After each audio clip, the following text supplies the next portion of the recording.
Soldiers fighting in lines is a historical military strategy that has been employed in various conflicts throughout history. This tactic involves organizing soldiers into linear formations, standing shoulder to shoulder, and engaging the enemy as a unified front. The rationale behind fighting in lines can be attributed to several factors. Firstly, it allows for effective coordination and control of troops, ensuring unity of action and minimizing chaos on the battlefield. Secondly, it maximizes the collective firepower of the soldiers, enabling them to unleash a concentrated barrage of bullets on the enemy.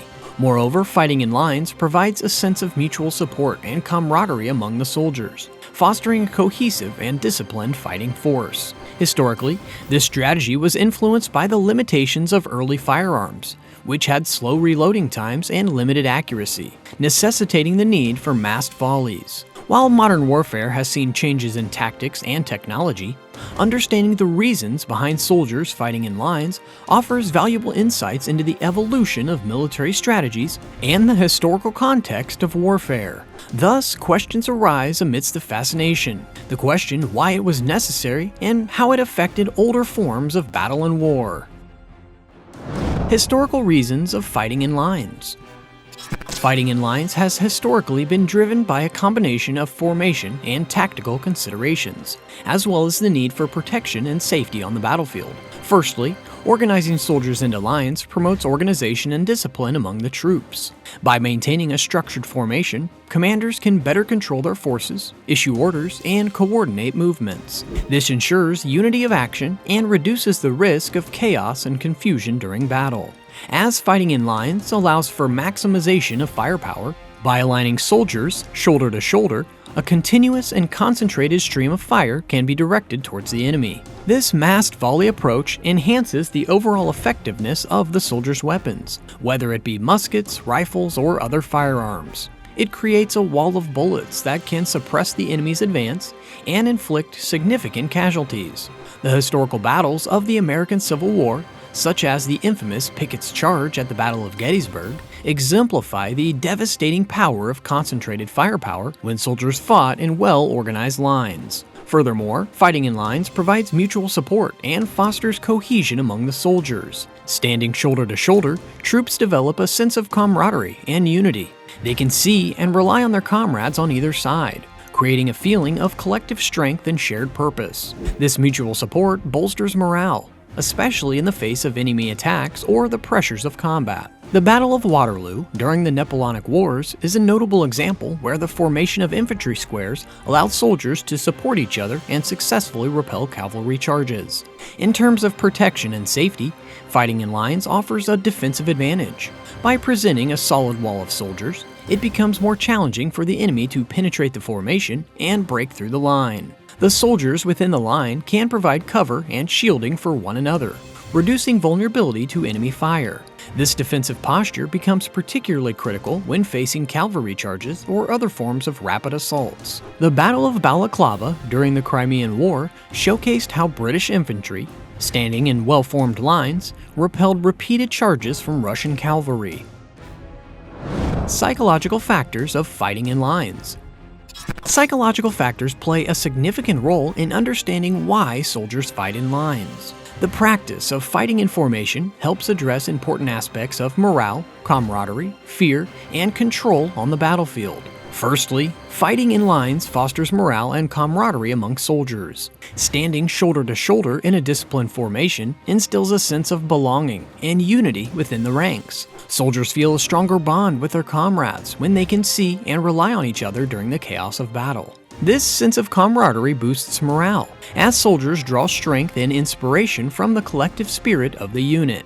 The Battle of Thermopylae, where a small Spartan force fought valiantly in a tightly knit line against overwhelming odds, showcases the powerful morale-boosting effects of fighting in formation. Moreover, fighting in lines helps address fear and enables control over troops. The rigid structure and discipline of a line formation instill a sense of order and hierarchy. It instills discipline and obedience among soldiers, as they are expected to follow the orders of their commanders and maintain their assigned positions within the formation. This discipline helps reduce individual decision-making on the battlefield, as soldiers must rely on the commands and guidance of their superiors. This centralized control is particularly crucial in high-stress situations where fear and panic may undermine individual judgment. The Battle of Agincourt during the Hundred-Year War exemplifies how the English longbowmen, organized in disciplined lines, overcame their fear and maintained control over their lethal volleys, despite facing a superior French force. Additionally, fighting in lines can alleviate fear by providing a sense of physical and psychological security.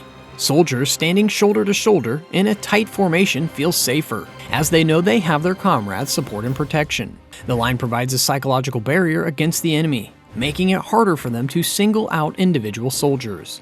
This sense of security can help mitigate fear and boost soldiers' confidence on the battlefield. The disciplined lines of musketeers during the Battle of Rocroi in the 30 Years' War served as a psychological bulwark, enabling the soldiers to hold their ground against the enemy assaults. Technical limitations.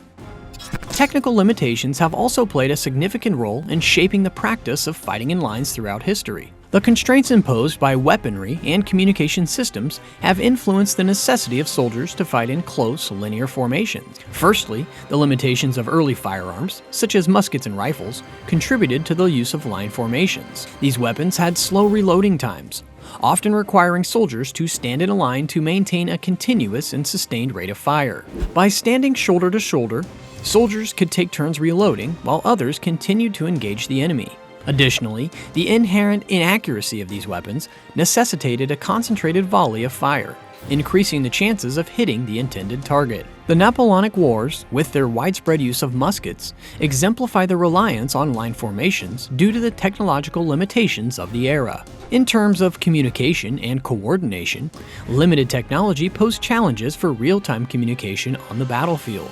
In the absence of modern communication devices, soldiers had to rely on visual cues and signals to coordinate their actions. By fighting in lines, soldiers could maintain clear lines of sight with their commanding officers and fellow soldiers, enabling swift transmission of orders and information.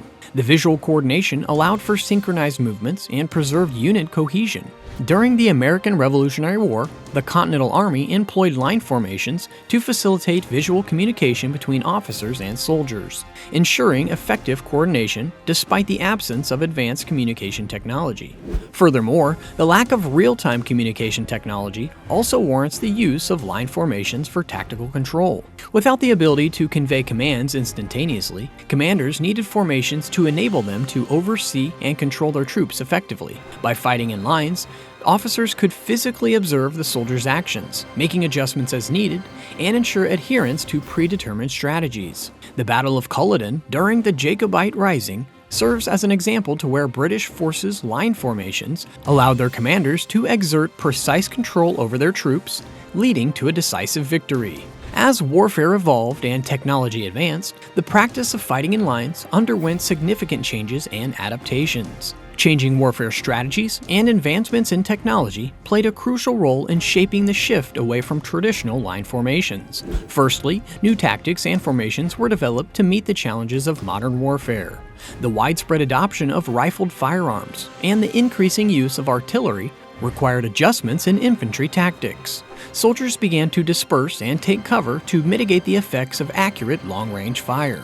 Instead of standing in rigid lines, troops adopted more flexible formations like skirmish lines or columns that allowed for greater mobility and adaptability on the battlefield. The American Civil War showcased this transition, with the introduction of tactics such as skirmishing and the reliance on cover and entrenchments. We cannot deny the advancements in technology played a significant role in the evolution of warfare and the decline of fighting in lines. The introduction of long-range weapons, such as bolt-action rifles, machine guns, and artillery with greater accuracy and range, made mass formations highly vulnerable to devastating firepower. These advancements compelled military forces to adopt more dispersed and decentralized tactics that emphasized individual cover and movement. Furthermore, improved communication systems, including telegraphs, radios, and later, portable radios, facilitated real-time coordination and command, enabling greater flexibility and maneuverability on the battlefield. The ability to relay orders and information quickly allowed for the swift adaptation of tactics and formations in response to changing circumstances. Well, that's it for today's video. If you learned something new, don't forget to like and subscribe for more history in minutes.